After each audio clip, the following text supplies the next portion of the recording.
ఓం నమో భగవతే శ్రీ మేధా దక్షిణామూర్తయే. ఓం నమో భగవతే శ్రీ ఆదిశంకరాయ. ఓం నమో భగవతే శ్రీ రమణాయ. శ్రీ గురుభ్యో నమః.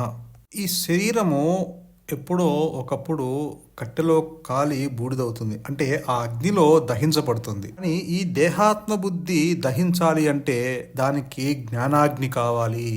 కేవలము జ్ఞానాగ్నిలోనే ఈ దేహాత్మ బుద్ధి దహింపబడుతుంది. ఈ శరీరం మాత్రము మామూలు అగ్నిలో దహింపబడుతుంది, కానీ దేహాత్మ బుద్ధి జ్ఞానాగ్నిలోనే దహింపబడుతుంది. అంటే నీ శరీరము కాలిపోయినా ఈ దేహాత్మ బుద్ధి చావదు. అది మళ్ళీ ఇంకొక శరీరం కోసము, అది ఇంకొక చొక్కాని ధరించినట్టు ఇంకొక శరీరం కోసం ఎదురు చూస్తూ ఉంటుంది. ఆ చొక్కాలను మార్చుకున్నట్టు అది కూడా శరీరాన్ని మార్చుకుంటూ ఉంటుంది. సహజంగా నేను పోతే, అంటే ఈ దేహం గనక చనిపోతే నేను కూడా పోతాను అనుకుంటాడు. కానీ ఈ జీవుడు చనిపోడు. ఈ జీవుని యొక్క చావు పుట్టుకలు వాడి చేతుల్లో లేవు. ఎందుకంటే కేవలము జ్ఞానాగ్ని దగ్ధ కర్మాణం అంటారు. అంటే కేవలము ఆ జ్ఞానము అగ్నిలోనే, ఆ స్వయం ప్రకాశమైన జ్ఞానము అనుగ్రహం చేతనే ఈ యొక్క దేహాత్మ బుద్ధి, నేనంటే దేహము అన్న ఆ భావన, ఆ భ్రమ, ఆ మొదటి తలంపు ఏదైతే ఉన్నదో, ఆ శవబుద్ధి, ఆ అహం వృత్తి ఏదైతే ఉన్నదో, అది కేవలము ఆ అనుగ్రహం చేతనే, అంటే ఆ జ్ఞానాగ్నిలోనే అది దహింపబడుతుంది. మరి ఆ అనుగ్రహము ఎల్లప్పుడూ ఉన్నది, అది నీవై ఉన్నావు. కాకపోతే ఇక్కడ నీకు అడ్డంకులు, ఆలోచనలే నీ అడ్డంకులు. ఈ యొక్క అజ్ఞానాన్ని మనము తొలగించాలి, ఈ అవిద్యని మనం తొలగించాలి.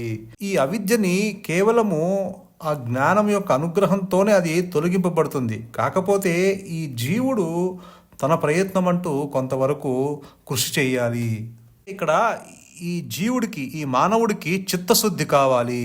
అంటే చిత్తశుద్ధి కలిగితే ఆ జ్ఞాన బీజమును ఆ జ్ఞానమే అనుగ్రహిస్తుంది. ఆ భగవంతుడే నీలో ఆ బీజాన్ని నాటుతాడు. ఎవరికైతే ఆ చిత్తశుద్ధి, ఆ కాంక్ష, ఆ తపన ఎవరికైతే ఉన్నదో, అప్పుడు ఆ జ్ఞాన బీజమును వారి హృదయంలో నాటుతాడు. దాని ద్వారా ఆ అజ్ఞానం అనే అంధకారము అనుగ్రహం చేత పటాపంచలవుతుంది. ఈ జీవుడికి ప్రాపంచిక విషయ వాసనలు అలవాటైపోయినాయి. జన్మల నుంచి ఆ యొక్క వాసనలు అలవాటైపోవటం వల్ల ఇది సత్యం అనుకుంటున్నాడు. కాబట్టి ఒక్కసారిగా ఈ జీవుడు ఆ భగవంతుని మీద లగ్నం చేయాలన్నా, ఆ మనస్సు నిశ్చల స్థితికి తెచ్చుకోవాలన్నా వీడికి ప్రయత్నము సరిపోదు. ఎందుకంటే వాడు జన్మల నుంచి ఆ ప్రాపంచిక విషయ వాసనలతో వాడు తాదాప్యం చెంది ఉన్నాడు. ఒక్కసారిగా ఆ యొక్క తలంపులు లేని స్థితికి రావాలి అంటే ఆ మనస్సు అంగీకరించదు. మనస్సు తను నష్టమవటానికి సిద్ధపడదు, అది వ్యతిరేకిస్తుంది. ఆ మనస్సు ససేమిరా అంటుంది. అది తలంపులు లేని క్షణకాలమైన కూర్చోటానికి అది సిద్ధపడదు. అంటే ఆ జ్ఞాన విచారణలో మనస్సుని లగ్నం చేయాలంటే అది కుదరదు. అది కొంచెం కష్టంగా ఉంటుంది ప్రారంభంలో. ఎందుకంటే మనస్సు పరిపరి విధములుగా ప్రపంచమంతా తిరగాడుతూ ఉన్నది. అందుకే ఇక్కడ చెప్తున్నారు, నువ్వు ఏ నామమైనా, ఏ రూపమైనా ఎంచుకో, నువ్వు ఏ మార్గమైనా ప్రయాణించు, నువ్వు ఏ సాధనలైనా చెయ్యి, అక్కడ నీ మనస్సు ఆ ఏకాగ్రత చెందాలి. అంటే అది ప్రపంచాన్ని మర్చిపోవాలి. ఆ మనస్సు నువ్వు ఏ మార్గాన్నైనా ఎంచుకో, ఆ దృశ్యాల వెంబటి వెళ్ళకుండా నీ మనస్సు క్షణకాలమైన ఆ యొక్క తలంపులు లేని స్థితిలో అది అలవాటు చేసుకోవాలి. అందుకే చెప్తారు, రిమెంబరెన్స్ ఆఫ్ గాడ్ అనేది గొప్పదైనా forgetfulness of world is more important. అది ఇంకా గొప్పది. నీవు ప్రపంచాన్ని మర్చిపోతే ఇక మిగిలింది భగవంతుడే కదా. ఇక్కడ ఆ భగవంతుని మనము ఆ జ్ఞప్తికి పెట్టుకోవాలంటే we have to remove the negative. Negative అంటే దృశ్య సంబంధించినటువంటి ఈ నామరూపాత్మకములు ఏవైతే ఉన్నాయో, అంటే నీ మనస్సులో కల్పించే ఆ గొడవలు, వృత్తులు, ఆలోచనలు, ఈ యొక్క సంసారము, ఈ సంస్కారములు, ఈ వాసనలు, ఇవన్నీ కూడా బంధము. ఈ మనస్సుకి ఇవన్నీ బరువుగా ఉంటాయి. ఈ బరువుని తొలగిస్తే తప్ప నీ మనస్సు అంతర్ముఖం కాదు. ఎప్పుడైతే నీ మనస్సు అంతర్ముఖమైందో అదే వైరాగ్యము. వైరాగ్యం అంటే ఎక్కడో అడవుల్లోకి కాషాయ వస్త్రాలు ధరించి సంసారం వదిలి భార్యా పిల్లల్ని వదిలి ఎక్కడికో ఏ సన్యాసమో తీసుకొని దీక్ష తీసుకొని మరి ఏ కాశీకో లేకపోతే ఇంకో చోటుకో వెళ్ళి ధ్యానమో తపస్సో చేసుకుంటాం కాదు. ఉన్న చోటనే నువ్వు సంసారం చేస్తూనే డిటాచ్డ్గా ఉండాలి. అంటే తామరాకు మీద నీటి బొట్టులాగా ఉండాలి, అంటనట్టుగా ఉండాలి. లోపలేమో అంతర్ముఖం అవ్వాలి, బయటేమో నీవు అంతా అటాచ్డ్గా ఉన్నట్టు కనిపించాలి. అంటే లోపల డిటాచ్డ్, బయట అటాచ్డ్గా ఉన్నట్టు నువ్వు కనిపించాలి. కాబట్టి ఇక్కడ నువ్వు అడవికి వెళ్ళినా కూడా నీకు అదే మనస్సు ఉంటుంది అక్కడ. నీవు కాషాయ వస్త్రం ధరించినంత మాత్రాన నీ మనస్సు మారిపోదు కదా. సంసారంలో ఉన్న అదే మనస్సు, అడవిలోకి వెళ్ళిన అదే మనస్సు. కాబట్టి ఇక్కడ మారాల్సింది నీ మనస్సు. అంటే ఇక్కడ వైరాగ్యం అంటే టు ఫర్గెట్ ది వరల్డ్. ప్రపంచం గురించి, ప్రపంచంలో ఉన్న దృశ్యాలు, వస్తువులు, వాటి గురించి కనుక మనం మర్చిపోతే నీ మనస్సు ఎక్కడికి వెళ్తుంది? There are only 2 directions, outward and inward. అంటే ఎప్పుడైతే నీవు అవుట్వర్డ్ని గేట్ని క్లోజ్ చేస్తే నీ మనస్సు ఎక్కడికి వెళ్తుంది? అంతర్ముఖమే అవుతుంది. అంటే అది ఇన్వర్డ్లోనే ఉంటుంది. నీవు ఇంట్లో ఉంటే నీకు బయట విషయాలు తెలియవు, అదే నువ్వు బయటకు వెళ్తే ఇంట్లో విషయాలు తెలియవు. కాబట్టి నీవు బాహ్యంగా వెళ్తావా లేకపోతే అంతర్ముఖం అవుతావా అనేది ఇక్కడ మనం డిసైడ్ చేసుకోవాలి. నీ మనస్సు మొదటి నుంచి ప్రాపంచిక విషయ వాసనల వైపు వెళ్తూ ఉన్నది, అదే సత్యం అనుకుంటూ ఉన్నది, దాంతోనే తాదాప్యం చెందుతూ ఉన్నది. అందుకని నీవు అంతర్ముఖం కాలేకపోతున్నావు. ఇప్పుడు పూజ గదిలో ఒక దీపం వెలుగుతూ ఉందండి. ఆ దీపము ఒక కిటికీ, అంటే ఆ పూజ గదిలో ఒక కిటికీ ద్వారా ఆ గాలి లోపలికి వచ్చి ఆ దీపాన్ని కదిలిస్తూ ఉన్నది. ఎప్పుడైతే నీవు ఆ కిటికీని మూసేసావో ఆ దీపము కదలికలు ఆగిపోయి వెంటనే అది నిశ్చల స్థితికి వచ్చేస్తుంది. అలాగే నీవు కనుక నీ మనస్సు అనే కిటికీని, అంటే బాహ్య, అంటే ఆ యొక్క బయటికి వెళ్ళే ఆలోచనలు గనక, అంటే ప్రాపంచిక విషయ వాసనలోకి నువ్వు దూరంగా ఉంటే, అంటే ప్రపంచము, వాటికి సంబంధించిన దృశ్యాలు, వస్తువులు, వాటితో తాదాప్యం చెందకుండా నువ్వు ఆ యొక్క కిటికీని మూసేస్తే అప్పుడు అది ఆ మనస్సు వెంటనే నిశ్చల స్థితికి వస్తుంది, అది అంతర్ముఖం అవుతుంది.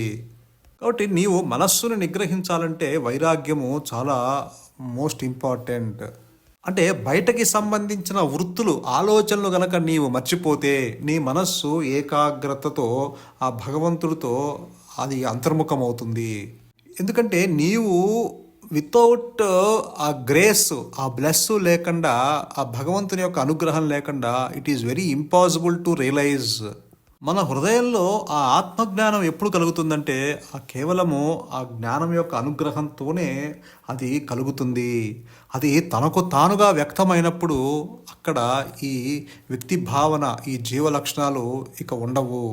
కాబట్టి ఇక్కడ అనుగ్రహము అనేది ఖచ్చితంగా ఉండి తీరాలి. దానికి ఇక్కడ ఏకాగ్రతతో నీ మనస్సు ఉండాలి, చిత్తశుద్ధి కలిగి ఉండాలి, ఇప్పుడు అంతర్ముఖమై ఉండాలి. నీవు ఎంతైనా ప్రయత్నం చెయ్యి, the blessings of the God is most essential. నీవు ఏ మార్గంలో ఎంత ప్రయత్నమైనా చెయ్యి, కానీ ఇక్కడ గురువు యొక్క అనుగ్రహము, ఆ భగవంతుని యొక్క అనుగ్రహము ఖచ్చితంగా ఉండాలి. ఇప్పుడు నీవు నడుస్తున్నావు అనుకో, నీకు వెనక నుంచి పుష్టిస్తే ఇంకాస్త తొందరగా నడుస్తావు కదా. అలానే భగవంతుని యొక్క అనుగ్రహము ఉంటే నీవు ఆధ్యాత్మిక శిఖరాలని తొందరగా అందుకోగలవు. శ్రీకృష్ణుడు అర్జునుడితో ఏం చెప్తాడు? అర్జున, నా మాయ దాటటము మహా కష్టము అంటున్నాడు. అంటే ఇక్కడ దుస్సాధ్యము అని చెప్పట్లా, అసాధ్యం అని చెప్పట్లేదు. అంటే it is very difficult to cross. ఈ మాయను దాటడము చాలా కష్టము అంటున్నారు.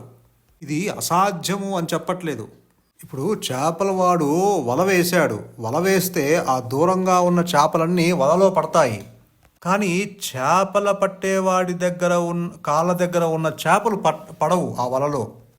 ఆ వాడి పాదముల దగ్గర ఉన్న చేపలు సేఫ్గా ఉంటాయి. ఎందుకంటే వల బయట ఉంటుంది, వాడి కాలి దగ్గర ఉండదు. అంటే దూరంగా ఉన్న చేపలు వలలో పడి నాశనం అయిపోతాయి, వాడి పాదాల దగ్గర ఉన్న చేపలు రక్షింపబడతాయి. అదేవిధంగా ఆ తిరగలి, ఆ పిడికిలు ఉంటుంది కదా, ఆ పిడికిలికి దగ్గరగా ఉన్నవి నలగవు. ఆ సంసార దుఃఖమనే ఆ తిరగలిలో నలిగిపోతూ ఉన్నారు ఈ జీవులు. జీవుడు ఆ తిరగలి లోపల పడి పిండి పిండి అయిపోతున్నారు, కానీ కొందరు మాత్రము కాపాడబడుతున్నారు. అంటే ఎవరైతే ఆ నేను నీ శరణు చుచ్చుతారో వాళ్ళు కాపాడబడుతున్నారు, ఆ మాయ నుంచి వాళ్ళు కాపాడబడుతున్నారు. ఏ నేను అంటే ఆ స్వయం ప్రకాశమైన ఆ జ్ఞానాన్ని, ఆ పరమాత్మని, ఆ గురువుని ఎవరైతే శరణు చొచ్చుతారో వాళ్ళు ఆ సంసార సాగరం అనే ఆ దుఃఖంలోంచి బయటపడుతున్నారు. ఏ ఆ తిరగలి దగ్గరగా ఉన్నవాడు అంటే ఆ పిడికిలి పట్టుకున్న ఆ గింజలు ఏవైతే ఉన్నాయో దాని దగ్గరగా ఉన్నవి నలగవు. అట్లానే ఆ పరమాత్మకి దగ్గరగా ఉన్నవాడు నిశ్చలమైనటువంటి నిర్వికారుడైనటువంటి ఆ పరమాత్మకి దగ్గరికి వెళ్ళిన వాడు నలగట్లేదు. సంసార దుఃఖమేమి వాళ్ళకి కలగదు, వాళ్ళు తరిస్తున్నారు. ఇక్కడ ఈ భక్తి, ఈ నిష్కామ కర్మ, ఇవన్నీ ప్రిపరేషన్స్, ఇవన్నీ లేకుండా నీకు హృదయంలో శుద్ధి జరగదు, మనస్సు శుద్ధి జరగదు. ఆ మనస్సులో ఆ కల్మషాలు ఉంచుకొని జ్ఞానమనే బీజాన్ని నీకు నాటినా అది నీకు ఉపయోగం ఉండదు. అంటే ఆ పొలాన్ని దున్నకుండా నీవు విత్తనం వేస్తే వృధా అయిపోతుంది. అలానే నీ మనస్సు నిశ్చలంగా అంటే నీ మనస్సు నిర్మలంగా, కోమలంగా, అకల్మషంగా లేకుండా ఆ ప్రాపంచిక విషయ వాసనల వైపు ఎప్పుడూ పరిగెడుతూ, ఆ కోరికల వెంబడి పరిగెడుతూ వాటితోనే తాదాప్యం చెందుతూ ఉంటే ఇక నీకు అక్కడ జ్ఞాన బీజం వేసినా కూడా నీకు అది నిరుపయోగమే. ఇక్కడ నీవు భక్తి మార్గమైన, జ్ఞాన మార్గమైన, మరి ఏ ఇతర యోగ మార్గములైనా ఎంచుకుంటే నీ మనస్సు ఆ యొక్క అంతర్ముఖం అవ్వాలి, నిశ్చల స్థితికి రావాలి. అంటే నిశ్చల స్థితికి వచ్చినంత మాత్రాన ఆత్మ సాక్షాత్కారము అవ్వదు, కాకపోతే అక్కడ కొంత అవకాశము ఉంటుంది అని చెప్తున్నారు గురువు గారు. మనో నిశ్చలము కానీ, మనో లయము కానీ ఆత్మ సాక్షాత్కారానికి దారి తీయవు. నీవు నిశ్చలత్వానికి వచ్చినంత మాత్రాన అనుగ్రహం లేకుండా ఆత్మ తనకు తానుగా వ్యక్తం అవ్వదు. నీ మనస్సు సెటిల్ మైండ్గా మారాలి. నీ మనస్సు ఆ యొక్క విచారణ చేత, ఆ యొక్క సాధన చేత, ఆ అనుష్ఠానం చేత అది సూక్ష్మమైపోతుంది. నీవు ఎప్పుడైతే ఆ విచారణ చేయటం ప్రారంభించావో, ఆ యొక్క ఆ సాధన చేసి నీ యొక్క మనస్సుని, చంచలమైన మనస్సుని, ఆ యొక్క ఆలోచనలు లేని మనస్సుగా నీవు అలవాటు చేసుకున్నప్పుడు ఆ రజోతమ గుణాలు మాయమైపోయి సత్వగుణానికి దారితీస్తుంది. భగవాన్ రమణులు అంటారు, నీ మనస్సుని వశపరుచుకుంటే నీవు ఎక్కడైనా ఉండవచ్చు అంటారు. అంటే మనము ఎంతకెంత అనుకువగా ప్రవర్తిస్తామో అంతకు అంత మేలే అవుతుంది. మనస్సును వశపరుచుకుంటే ఎక్కడైనా ఉండవచ్చు అంటారు రమణులు. అంటే మనస్సు ఆ అజ్ఞాన స్థితిలో అది లొంగదు, ఆ ఇంద్రియాలు చెప్పినట్టుగా అది తిరగబడుతుంది. ఈ విచారణ, ఈ సాధన, ఈ అనుష్ఠానము చేసుకొని ఆ మనస్సుని మనము చెప్పినట్టుగా వినేటట్టు, నడుచుకునేటట్టు మనము చేయగలిగితే చక్కగా మన మాట వింటుంది. ఈ దుర్గుణాలు ఇవన్నీ మొదట్లో ఆ మానవుణ్ణి బాధకి గురి చేస్తాయి. కొంత విచారణ గనక చేస్తే ఈ దుర్గుణములు మానవుణ్ణి బాధ చేయవు, ఎందుకంటే వాటిపైన కంట్రోల్ పెట్టుకుంటాడు. అజ్ఞానులు ఏదైనా కోపం వస్తే దాన్ని గమనించరు, దాంతో ఐక్యమైపోతారు. ఇప్పుడు ఎవరికైనా కోపం వచ్చిందనుకోండి, ఒళ్ళంతా ఎర్రబడిపోతుంది. ఎందుకని? దాంతో ఐక్యమైపోతాడు, ఆ రాక్షసుడు వలె తయారవుతాడు. ఎందుకంటే ఆ కోపంతో ఐక్యమైపోతాడు వాడు. అదే మహాత్ములకి కోపం వస్తే దాన్ని ఒక సాక్షిగా చూస్తారు. ఇప్పుడు ఆ కోపము ఆ మనస్సుని బాధించదు, ఎందుకంటే you are seeing as a witness. అంటే నీవు సాక్షిగా చూడగలిగితే అది నిన్ను బాధింపదు. ఇప్పుడు దొంగ వచ్చాడనుకోండి, దొంగ మీ ఇంట్లో ప్రవేశిస్తుంటే మీరు మేలుకొని చూస్తున్నారనుకోండి, వాడు లోపలికి వస్తాడా? రాడు. అక్కడి నుంచి పలాయనం చిత్తగిస్తాడు, నెమ్మదిగా బయటికి వెళ్ళిపోతాడు.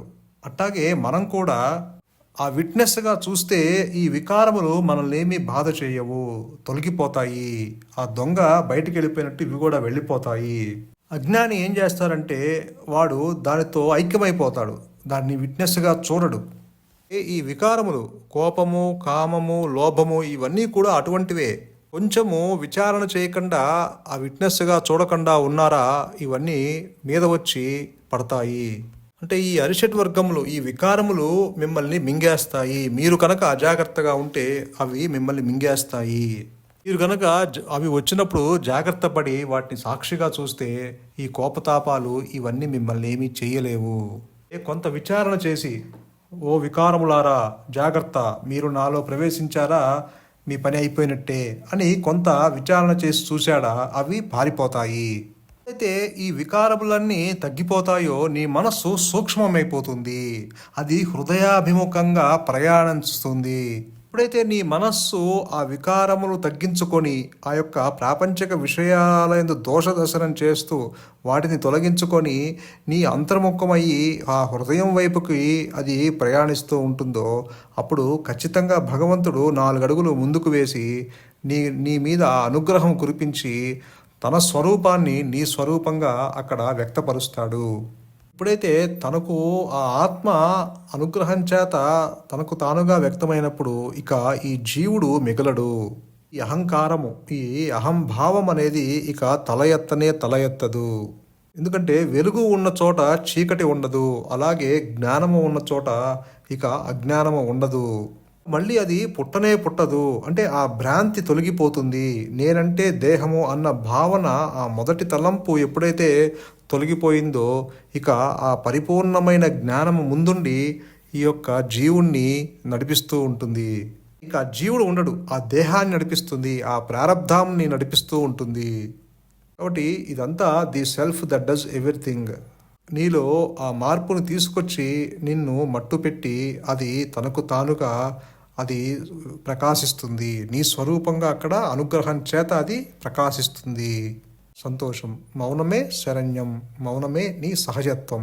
ధన్యోస్మి.